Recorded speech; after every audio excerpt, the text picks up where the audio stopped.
Wake up!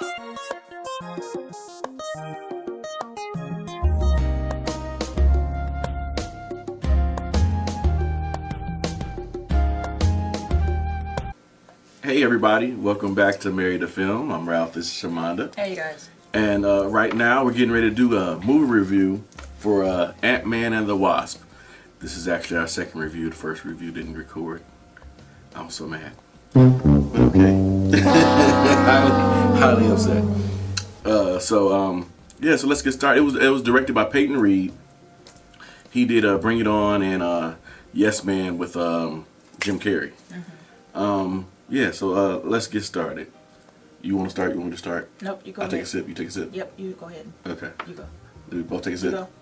Okay. I got a little bit of juice left. You want some juice? Yeah? You want to take a sip? I'll take a sip. You take a sip. You want to do it like that? You want to go sip, sip, sip? Like that? Back and forth? Yeah? Go ahead. Take a sip. No, you go. And then I go. And then I go after. You sipping juice. Yeah. Okay, so this one tells you exactly what Ant-Man has been doing, and as far as the timeline is concerned with Infinity War. He's on lockdown. He's house arrest. Thank you. Lockdown. Hey. Hey! I was looking at you like, what you trying to say? He's on house arrest. My face though. I was like, get it together.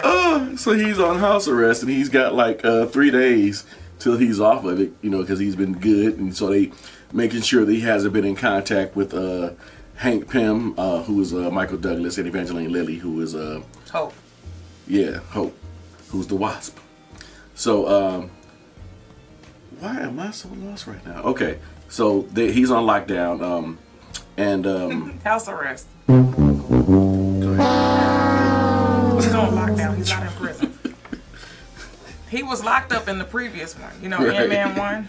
He was locked up in that one. He was, he was a fugitive. Not fugitive. He was a, look, I can't even get my words right. He had a record. That's the reason why he became Ant-Man in the first place, because he stole the suit. Remember when he broke into the little thing, they thought it was unbreakable? Blah, blah, blah. He broke into it, the suit was there, he took the suit, boom. Okay, thank you. I got my thoughts together. I Oh. think.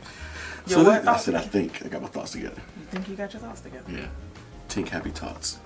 Okay, so this movie was all about the quantum realm, pretty much, and having to do with Hope's mother, which is Michael Douglas's wife, who was played by Michelle Pfeiffer. They hadn't talked to Ant-Man in a long time, but he had this vision of Michelle Pfeiffer, and he reached out to them to let them know what he had this vision of, and then. The mom. Yeah, at the same time, they were doing some things on their end, so they think that there was a connection. So, long story short, he hooks up with them when he's not supposed to, because he's on house arrest. And the story takes off from there. They kidnapped him. Yeah, pretty much. Kind of. Yeah, they did. You're right. He didn't hook up with him. He woke up and he was in the car. He was in the Tonka truck. Mm-hmm. And so that's where the story goes. They're trying to get Michelle Pfeiffer from the quantum realm. And What's the mom's name? You keep saying Michelle Pfeiffer. I think it's Janet Van Dyne, I think. Let me know if I'm right. Okay, Janet. Yeah. They're going back to get Janet. It's not Michelle Pfeiffer. Right. She's not So, Michelle Pfeiffer. it takes off from there, and there's people that are trying to get that same technology that Hank Pym has and things like that. And I like a lot of the cinematography, because I knew that they were going to be able to play with a lot of different things and shots because of what they have to do with the sizes of Ant-Man and the Wasp, and growing small and coming back normal size, and just the things that they could take advantage of. There was a lot of nice shots. There was the shot where they were in that kitchen. You've seen it in the trailer where she's like running on the side of the knife and everything. I thought that was sweet. I couldn't wait to see that Pez dispenser scene and things like that. So they did a lot of great shots that showed off their capabilities. I really like that.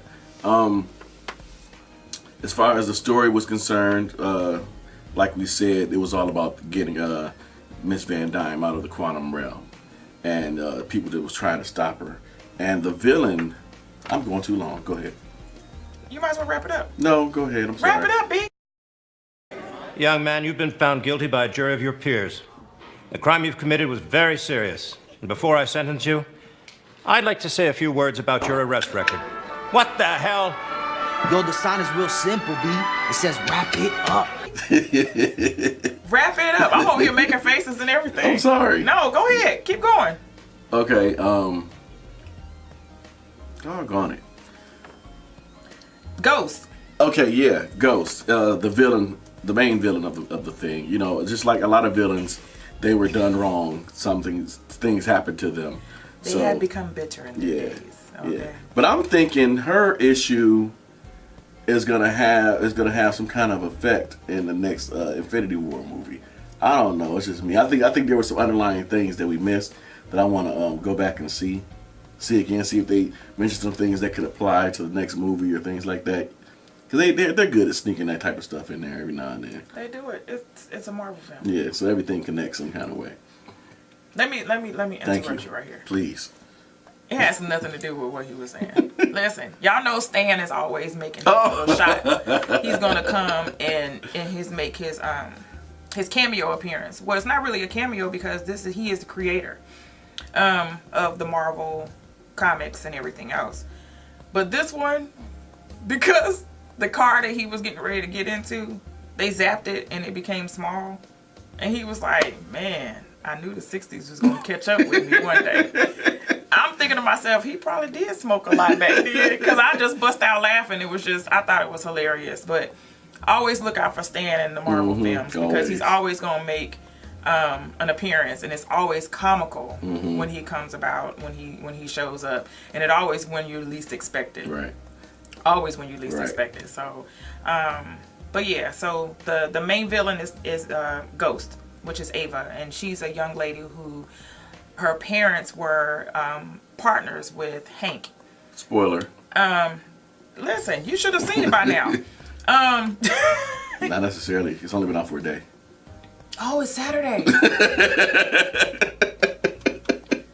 Spoiler alert. Spoiler alert. Listen, y'all should know by now. I'm going to try to spoil the movie. Not on purpose, but it's just a simple fact that some details that I try to give. I'm a very detailed person. Visual sense, and when I tell a story, I have to tell all the detail. I gotta tell it everything. What was it? I gotta tell it all. Hey. I gotta tell everything. Okay, sorry, Ava, Ghost, Ava, aka Ghost, aka bitter lady, aka young lady. She's bitter for some things that happened to her. Listen, I'll be bitter too. Yeah, I would be too. She's in pain all her life, so yeah. It's anywho, yeah. So she's the main villain. Backtrack into I can't talk either. What is going on with us today? We don't edit stuff, so you get the real. if we are tongue tied, you're gonna get that. Hear it. That's all it is. We don't want to edit because we want it to be as real as possible. Maybe later on when we get more followers and more things. I don't know. And stay till the lights come on, as you know, with the Marvel movie. There's 2 post-credit scenes with this one. Yes. And it was post-credit scenes was great. I thought that the movie was, to me, it fell flat at times. I mean, it was a lot of dry moments. They tried with the comedy, but for me, it really didn't work. Some people may love it, some people may hate it, but to me, this movie is just average. Just give it some steakums. They just didn't do that much for me. You know, I was kind of disappointed. That's why, you know. Are you dressing up the steakums at least, like with some onions and some peppers? No, it's just steakums. With some Lowry salt. I chuckled a couple times. Shout out to Lawrence Fishburne, who's getting DC and Marvel money. Yes, indeedy. Yeah. So what do you give it? I mean, I still would like to give it a B-52, Okay. only because I feel like.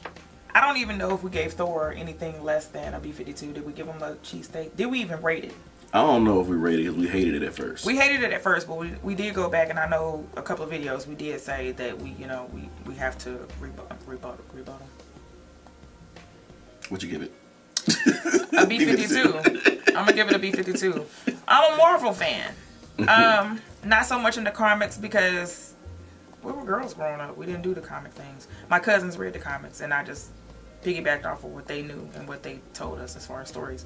But yes, I give it a B-52. Not a strong one, just a one single shot. And to me, I thought the post-credit scenes was the best part of the movie. It was, because we were screaming and hollering and acting a fool, and it was at the last minute. Yeah. Like the last 5 minutes of the movie. Yep.